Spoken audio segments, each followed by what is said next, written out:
बिस्मिल्लाहिर्रहमानिर्रहीम। जो अल्लाह के रास्ते में कत्ल हो जाएं उनको मुर्दा ना समझा जाए, बल्कि वो ज़िंदा हैं। अब सवाल ये पैदा होता है कि वो कहाँ ज़िंदा हैं, जन्नत में ज़िंदा हैं या इन दुनियावी कब्रों में ज़िंदा हैं। आम तौर पर लोग जो इन्हीं कब्रों के अंदर ज़िंदा समझते हैं और दुनिया में भी आने जाने का अकीदा रखते हैं, इसीलिए मुश्किल और मुसीबत में उनको दाताई मुश्किल कशाई के लिए पुकारते भी हैं। तो जब उनको समझाया जाता है कि ये तो शिर्क है, अल्लाह के अलावा किसी और को मदद के लिए पुकारना ये शिर्क है, नाकाबिल माफ़ी जुर्म है, तो आम तौर पर यही आयतें पेश की जाती हैं कि अच्छा आप शुहदा को नहीं मानते, वो तो जिंदा है, अल्लाह ताला कह रहा है। फिर बात आगे बढ़ती है और कहा जाता है जब शहीद जिंदा हैं तो फिर अंबिया तो बिल्कुल वो भी जिंदा है इन कब्रों के अंदर। अब मसला यह है कि इस सिलसिले में कुरान क्या कहता है, सही हदीस इस सिलसिले में क्या रहनुमाई करती है। तो इस मसले को समझने के लिए बहुत ही आसान दलाइल हैं, सिर्फ ज़रूरत इस बात की है कि इंसान थोड़ा सा गौर करे। तो सबसे पहले कुरान को पेश किया जाता है, सूरह अल बकरा की 154 नंबर आयत है, औज़ु बिल्लाहि मिनश शैतानिर रजीम, बिस्मिल्लाहिर्रहमानिर रहीम, वला तक़ूलू लिमन युक़्तलु फ़ी सबीलिल्लाहि अमवात बल अहयाउन वलाकिन ला तशउरून। तर्जुमा, और जो लोग अल्लाह की राह में शहीद किए जाएं उनको मुर्दा ना कहो, वो जिंदा हैं लेकिन तुम्हें इनकी ज़िंदगी का शऊर नहीं होता।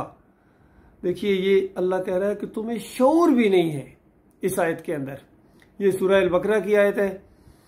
और उसके बाद जब जंगों का एक सिलसिला शुरू हुआ, शुहदा सामने आए, यानी शहीद होना शुरू हो गए लोग, तो फिर अल्लाह ताला ने इस मसले को खोल के बयान कर दिया, जो बाद में सूरह नाज़िल हुई, सूरह आले इमरान।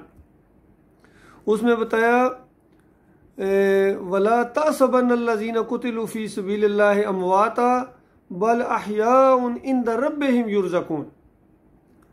जो लोग अल्लाह की राह में कत्ल हुए हैं उनको मुर्दा न समझो, वो तो हकीकत में जिंदा हैं और अपने रब के पास रिज्क पा रहे हैं, अपने रब के पास।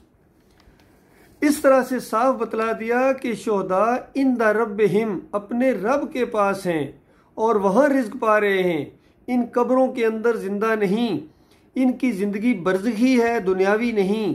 अब ये सारे वाज़े दलाइल अपने खिलाफ मौजूद पाने के बाद दूसरा रुख इख्तियार किया जाता है और कहा जाता है कि चूंकि ये जिंदा हैं इसलिए इस दुनिया में भी आते जाते रहते हैं। लेकिन अगर सही इल्म होता तो ये बात ना कही जाती, क्योंकि हदीस में साफ साफ आ गया है कि जन्नत से ना तो शुहदा की रूहें ही इस दुनिया में वापस आ सकती हैं और ना खुद शहीद अपने जिस्म के साथ। ये अबू दाऊद की रवायत है।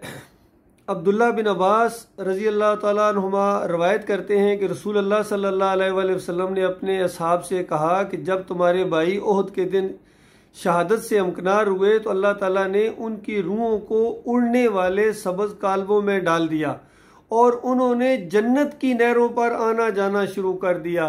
जन्नत की नहरों पर वो जन्नत के फल खाने लगे और अर्श के नीचे लटकी हुई सोने की कंदीलों में आराम करने लगे। अर्श, अल्लाह के बंदो गौर करो, क्या अर्श इन कब्रों के अंदर है? अर्श के साथ जो लटकी हुई कंदीलें हैं, यानी उनके महलात हैं, उसके अंदर वो बसेरा करते हैं वो शहीद। और फिर जन्नत की नहरों में इधर उधर आना जाना, खाना पीना, सब कुछ उनका है। तो ये जिंदगी जन्नत की हुई या कब्र की हुई, जिंदा दरगोर की? कितनी सादा आयात हैं, कितना सादा ये मजमून है, समझ में आने वाला है। और शुहदा जिस पैगाम की खातर उन्होंने जान दे दी, वो जन्नत की बहारों के अंदर मज़े कर रहे हैं। तो जो वो पैगाम लाने वाले अंबिया थे उनका दर्जा तो उनसे भी ऊपर होना चाहिए। तो ये अक्ल भी यही कह रही है और हकीकत में भी यही है कि शुहदा से भी ऊंचा दर्जा है अंबिया का। और मोहम्मद सल्लल्लाहु अलैहि वसल्लम आखिरी नबी खातमुन नबीयीन ने अपना वो ठिकाना देखा भी था और दिखाया अल्लाह ताला ने।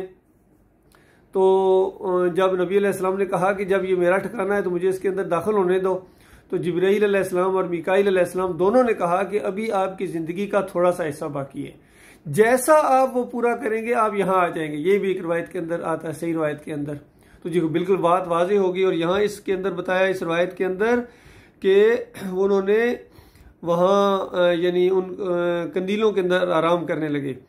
जब इस तरह उन्होंने खाने पीने और आराम करने की आसाइशें मुहैया पाई तो आपस में कहा कि कौन दुनिया में हमारे भाइयों तक हमारे बारे में ये बात पहुंचाएगा कि हम जन्नत में जिंदा हैं, ताकि वो जन्नत से बेरगबती ना बरतें। आप गौर कीजिए, अहयाउन फिल जन्ना, इस तरह के अल्फाज आए हैं, अहयाउन फिल जन्ना। सही हदीस के अंदर बताया जा रहा है कि अहयाउन फिल जन्ना। और हमारे मौलवी हज़रात क्या कहते हैं, अहयाउन फिल कबूर युसल्लून, कब्रों में वो जिंदा हैं, शोधा भी और अंबिया भी, युसल्लून, नमाजें पढ़ रहे हैं। बताओ, सिर्फ नमाजें पढ़वाना उनसे मकसूद है? ज़कात देना, जहाद करना, तबलीग करना, ये नहीं उनके ऊपर अब? तो असल में इन्होंने हयात फिल कब्र का ये जो अकीदा गढ़ा है, ये खालस ये उर्स और मेलों और शिरक और कुफर का ये बाजार गर्म करने के लिए किया। अल्लाह के बंदो, हयात नबी फिल कब्र का अकीदा ये शिरक की जड़ है, और इन कब्रों के अंदर मुर्दों को जिंदा समझना ये कुरान का कुफर है, अल्लाह का इनकार है, याद रखिए, और सही हदीस का भी इनकार है। तो यहाँ बताया गया कि इस वजह से कि अल्लाह ताला ने उनको वो जो आसाइशें दी हैं, उन्होंने वहाँ ये कहा कि अब कौन हमारी ये बात हमारे उन भाइयों तक पहुँचाए जो दुनिया में है, ताकि वो जन्नत से बेरगबती ना बरते और जहाद के वक्त कम हिम्मती ना दिखाएं। बस अल्लाह ताला ने इरशाद फरमाया कि मैं तुम्हारे बारे में ये बात पहुँचा दूंगा। फिर अल्लाह ताला ने सूरह आल इमरान कि ये आयतें नाजिल की कि जो लोग अल्लाह की राह में कत्ल हुए हैं उनको मुर्दा न समझो, वो हकीकत में जिंदा हैं और अपने रब के पास रिज्क पा रहे हैं। अल्लाह के बंदो गौर करो, ये है वो मसला। इस वजह से ये आयतें नाजिल हुई हैं ताकि लोग अल्लाह के रास्ते में जहाद करने से बेरगबती ना बरते, कमजोरी ना दिखाएं और यकीन रखें कि इस तरह अगर उनकी जान चली गई, शहीद हो गए, अल्लाह की राह में मारे गए, तो यानी क़यामत से पहले और मरने के साथ ही वो जन्नत अल फरदौस में और ऊंचे ऊंचे दर्जात में पहुंच जाएंगे। वहाँ उड़ेंगे, खाएंगे, पिएंगे, वहाँ उनकी बीवियां हैं, वहाँ उनके महलात हैं, वहाँ उनकी सैरगाहें हैं। तो बताइए और क्या चाहिए? जिसको ये यकीन आ जाए कि अल्लाह के रास्ते में मरने के साथ ही मैं ऐसी जगहों पर चला जाऊंगा, तो बताओ क्यों नहीं कोई जाएगा? इसीलिए साहबा जो है वो शहादत की दुआएं मांगा करते थे, बेकरार रहते थे, अल्लाह को वास्ते देते थे, या अल्लाह मुझे अपने रास्ते में शहीद कर दे। उमर बिन खत्ताब की वो मशहूर दुआ है, अल्लाह उमर जुकनी शहादतन फी सबीलिक, ऐ अल्लाह मुझे अपने रास्ते में शहादत के रिज्क से माला माल कर दे।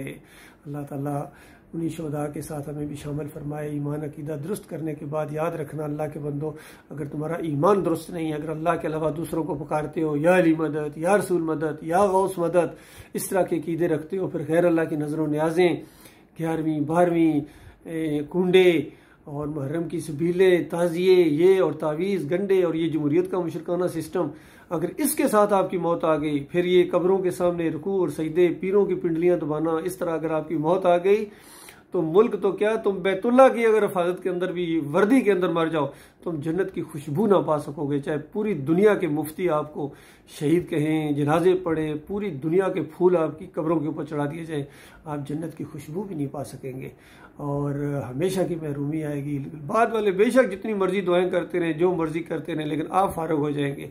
लिहाजा वक्त है इस ज़िंदगी के अंदर ईमान अकीदा दुरुस्त किया जाए। अल्लाह ताला गौर व फिक्र और इसके ऊपर ईमान लाने, कुरान के ऊपर ईमान लाने और सही हदीस के ऊपर ईमान लाने की तौफीक अता फरमाए।